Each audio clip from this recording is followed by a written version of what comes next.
Bueno, seguimos con Encuentro con la Política.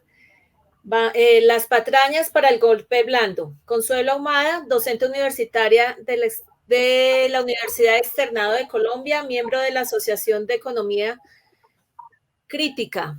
Estamos con Luciano Sanín, de Viva la Ciudadanía, Yesid García Bello, ex senador de la República y secretario del PTC, y Miguel Ángel Pardo, ejecutivo de FECODE. Además, también estamos con Fabio Arias, presidente de la CUT. Muy buenos días a todos. Consuelo, adelante. Buenos días.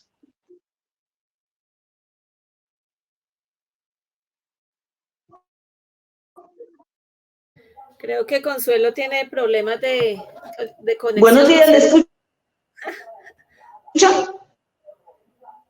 Muy cortado, Consuelo. Buenos días.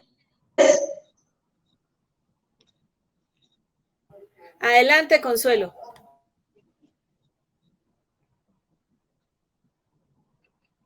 Bueno, un saludo vital, fraternal y pedagógico, Consuelo, Fabio, por supuesto, a Heidi y a Sarita, que conducen el programa de hoy. Aquí a discreción con ustedes. Sobre el tema, pues, que está al orden del día. Fabio y Consuelo, creo que se nos volvió a retirar Consuelo. Un saludo, Paula, nuestra intérprete en lengua de señas. Muy contentos por tu mejoramiento en salud. Bueno, creo que se nos fue la compañera Consuelo. Entonces, iniciamos, compañero presidente de la Central Unitaria de Trabajadores, Fabio Arias. Se ha puesto en desarrollo y en marcha, ya no se puede, nadie puede negar, es un proceso de golpe de Estado hablando frente al presidente con la erradicación de un proceso originado en la Comisión Nacional Electoral, en el Consejo Nacional Electoral. ¿Qué podemos expresar desde el punto de vista político y desde el punto de vista del Estado Social de Derecho en este trámite? Bueno, desde el punto de vista político, pues corresponde a todo el engranaje y toda la situación que han venido desarrollando desde la extrema derecha del uribismo para no dejar gobernar.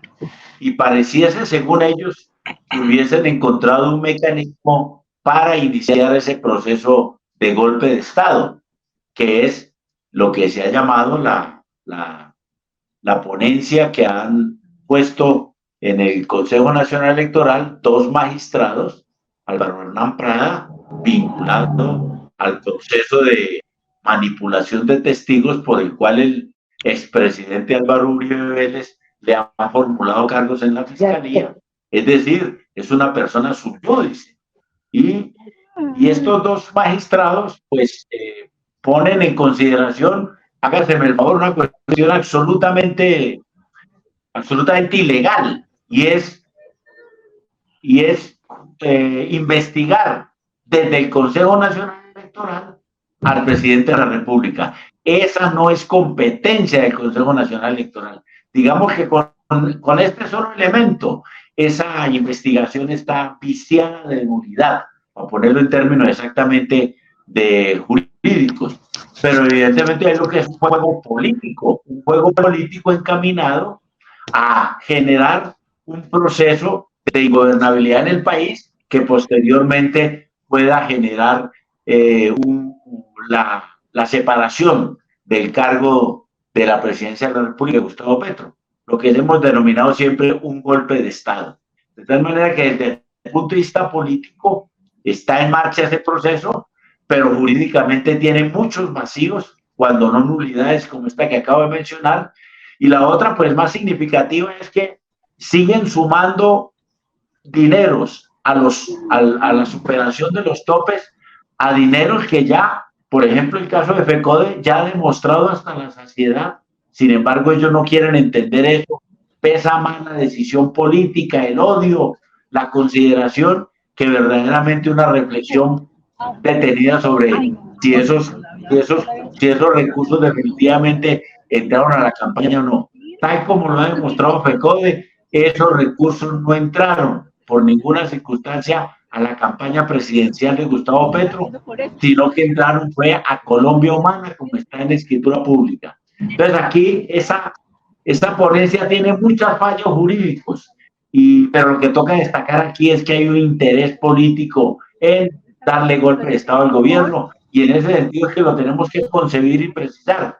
Y por eso desde ya la Central Unitaria de Trabajadores estamos organizando una Asamblea Nacional Popular para el día 31 de mayo y 1 de junio, junto con el Pacto Histórico, junto con el Comando Nacional Unitario, junto con la Coordinadora Nacional para el Cambio y junto con la Minga del Suroccidente, para que más de 6.000 delegados de todo el país nos reunamos en la Concha Acústica de la Universidad Nacional esos días y empecemos a darle una respuesta contundente, como se la dimos el pasado 1 de mayo, a estas expresiones que en esencia golpean la democracia y nos entran en un régimen pues de terror, cuando no hay democracia.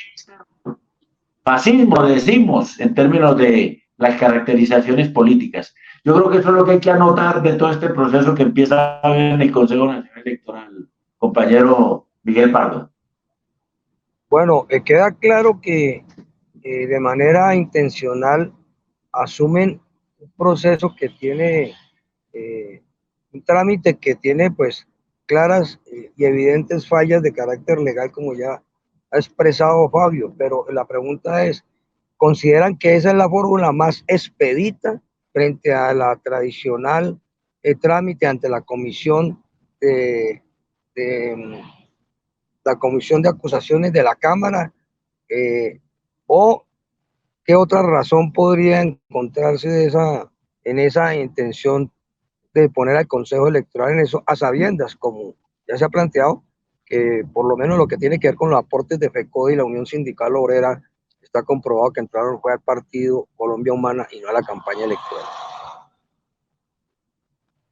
Bueno, yo pienso que es, bueno, el desespero de ellos, y creo que el desespero de ellos es quedar notificados el 1 de mayo de que de que Gustavo Petro no está solo, de que evidentemente hay un respaldo popular.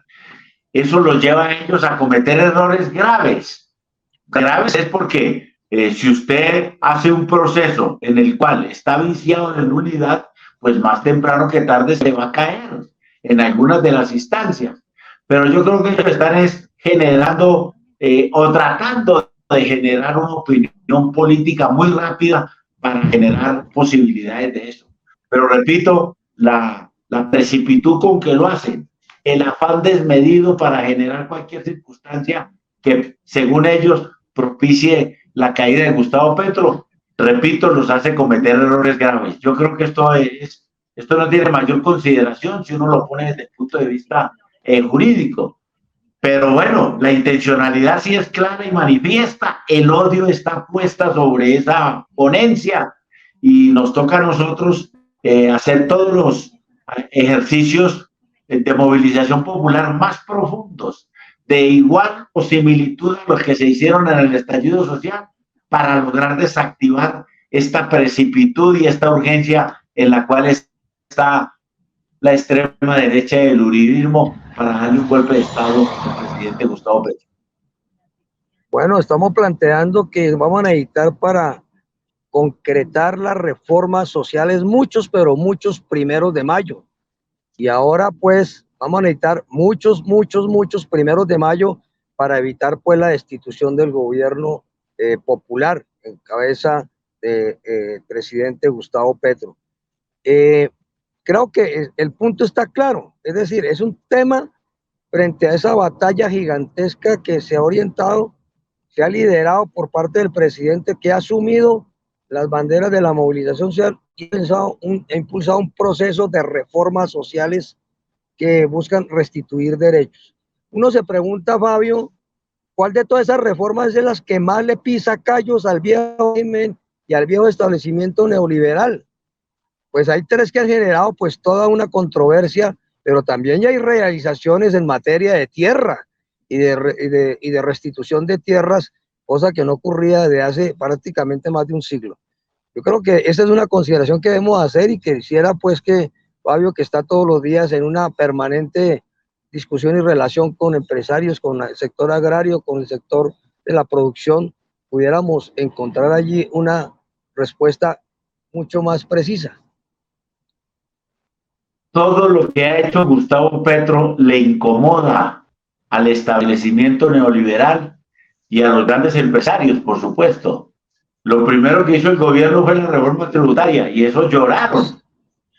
Ahora, desafortunadamente, hay unos poderes como el de la Corte Constitucional que determinó exactamente echando atrás algunas de las medidas más progresivas que tenía la reforma tributaria. Es decir, ellos también se van cuidando en este ejercicio. Pero Fabio, bueno, la reforma agraria le duele en el alma porque entregarle la tierra a quien la trabaja, pues para ellos es casi que una cuestión demoníaca. ¿Cómo así que le vamos a dar esos trozos tierra para que empiecen a ser autónomos e independientes y no poder nosotros, ahí sí como se dice, garantizarles la esclavitud total a esos campesinos?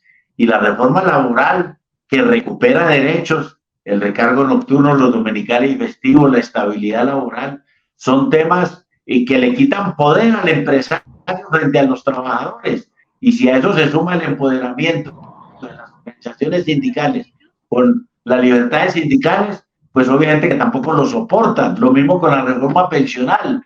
Ahí sí como dices, están cuestionados 421 millones de pesos que tienen en sus arcas, producto del ahorro de los trabajadores. Y obviamente que la reforma va encaminada a quitarle ese poder a ellos y obviamente recuperarlo por parte del Estado. Y en la reforma a la salud, pues son 90 billones anuales, de los cuales ellos exactamente estarían perdiendo el control sobre esa plata.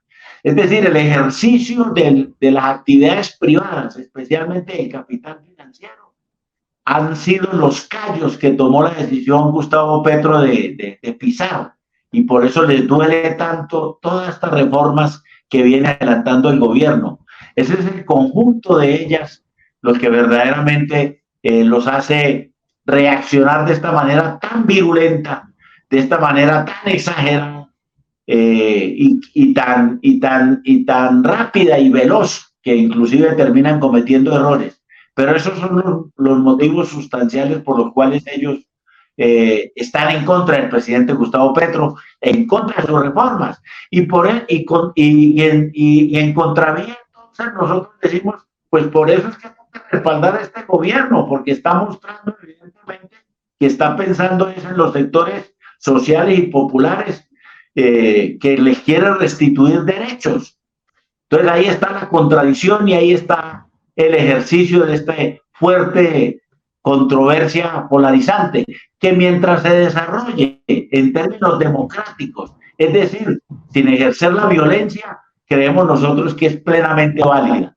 Pero evidentemente con la movilización social nosotros aspiramos a que las reformas avancen y que el golpe de Estado se desactive.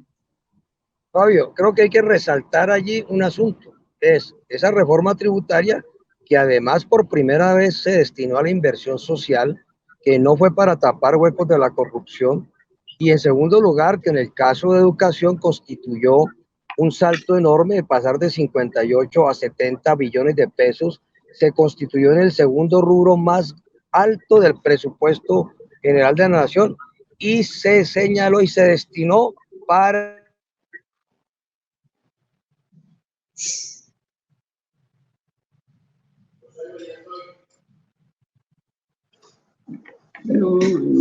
Jairo, Consuelito, muy buenos días.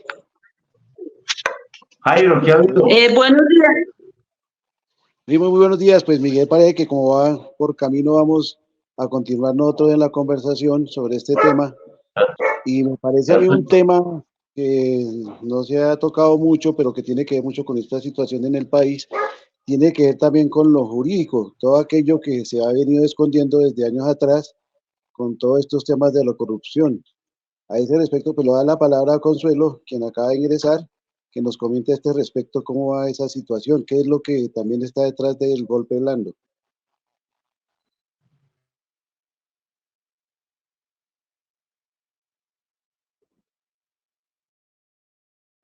Dignificar la labor.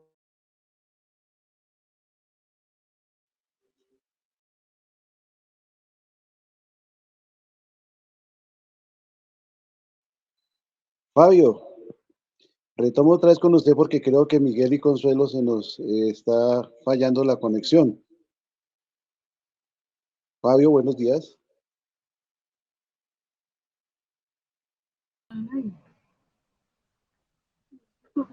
Miguel, vuelve usted. Bueno, qué pena que se me cayó aquí la señal, vamos en carretera.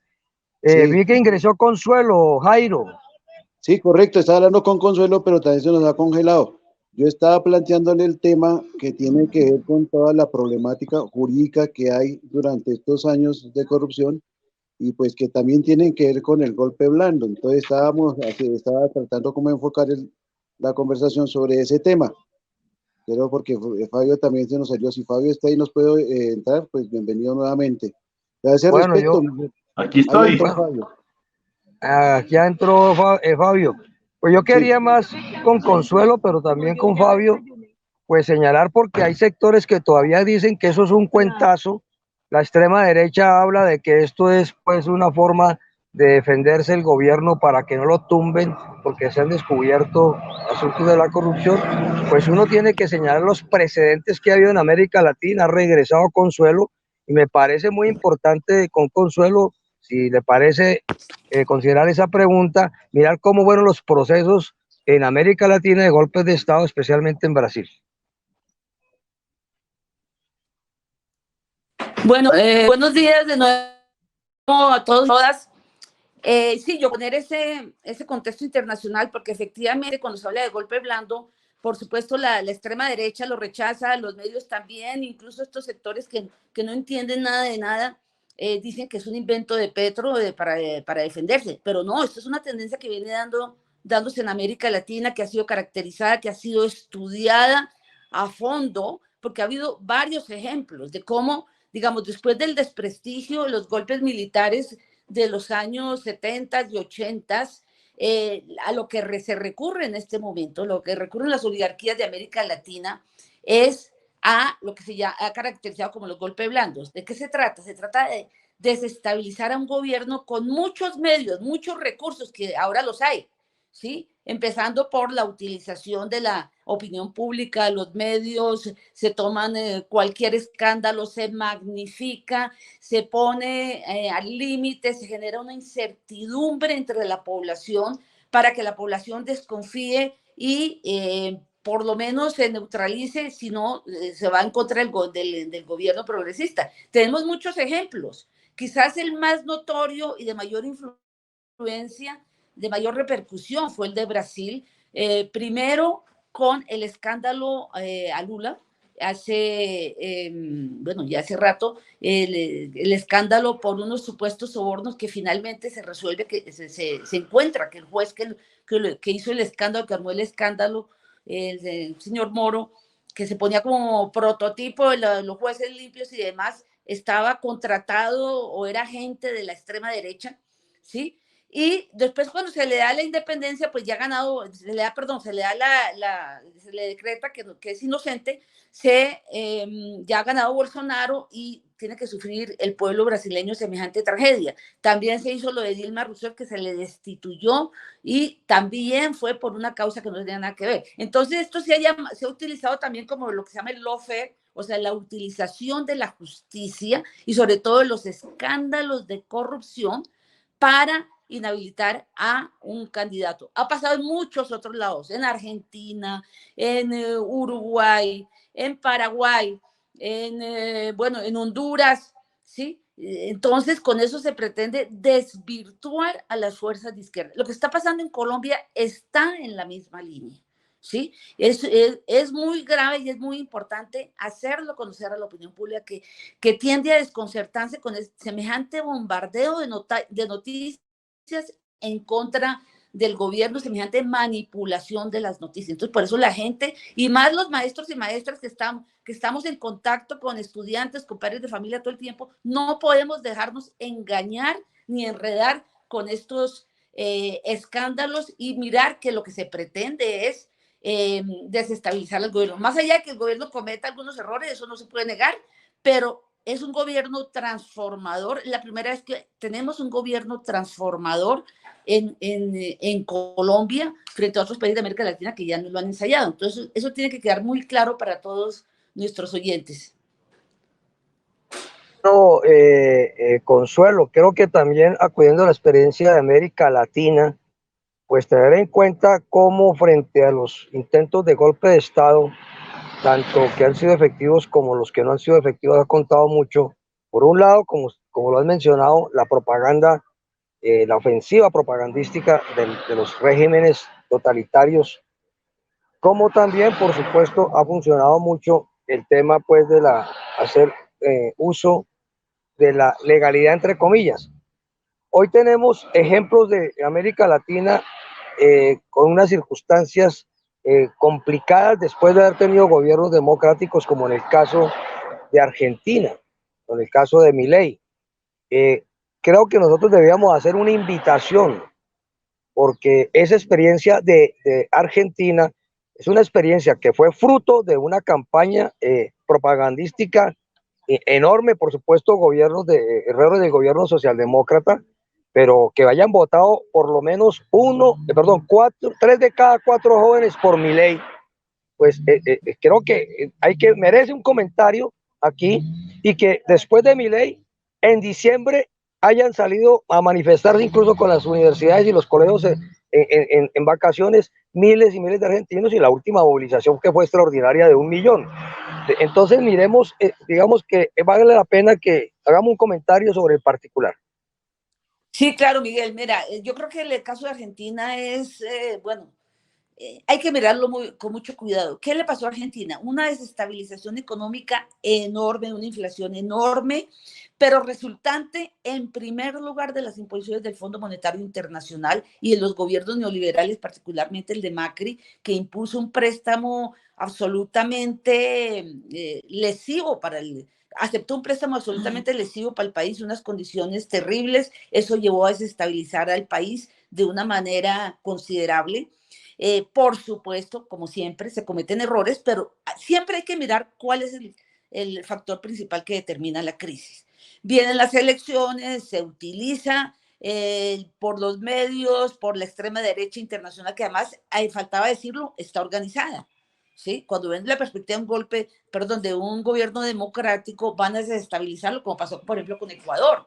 ¿Sí? Entonces, esa derecha organizada influye en toda la región, ¿sí? Para poner a un gobierno amigo, por supuesto apoyada por esa extrema derecha, apoyada por Estados Unidos, normalmente directamente o haciendo caso omiso, pero en general intervienen porque les conviene un gobierno neoliberal que puedan controlar. Gravísimo, porque es que las nuevas generaciones que tiene una serie de demandas muy importantes, no entienden ese mecanismo político y ese mecanismo económico de cómo funciona el sistema internacional y cómo le imponen a los países las cosas, ¿no? Entonces la propaganda del enemigo entra a jugar ahí, ¿sí? Entra a jugar, y por eso un llamado a la juventud en general. Hay que mirar todo con mucha atención. Hay que mirar a ver si es cierto lo que se dice y si es cierto, ¿por qué? Hay que mirar lo internacional. Los tecnócratas colombianos pelean y pelean, sí, que el país va mal, que la economía va mal, sin cifras o utilizando cifras a su antojo.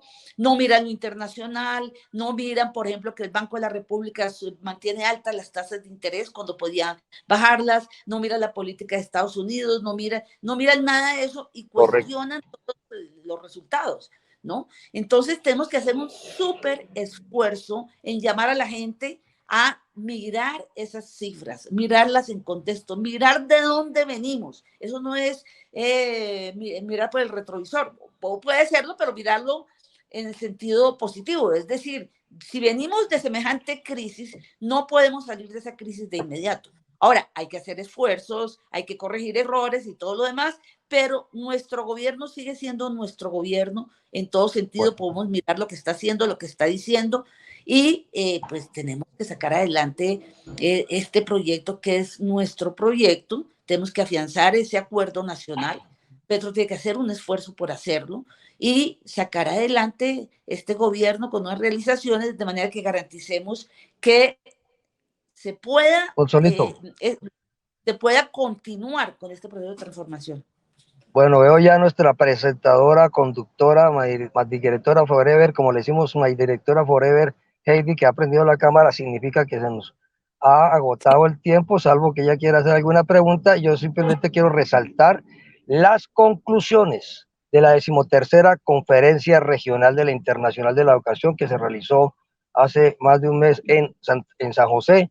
Entre las muchas conclusiones, una de ellas es la necesidad de acelerar la formación de cuadros de las organizaciones sindicales y sociales, y esto es un elemento clave. Pero también, en palabras de nuestra presidenta, con orgullo lo decimos, la compañera Sonia, de la presidenta de la Internacional de la Educación, señalando que el retroceso con Milei, como lo advirtió antes de que ganara, significaba un revanchismo del fascismo patriarcal ante las reformas y los avances que tuvieron en derechos las mujeres durante los gobiernos socialdemócratas y progresistas en Argentina.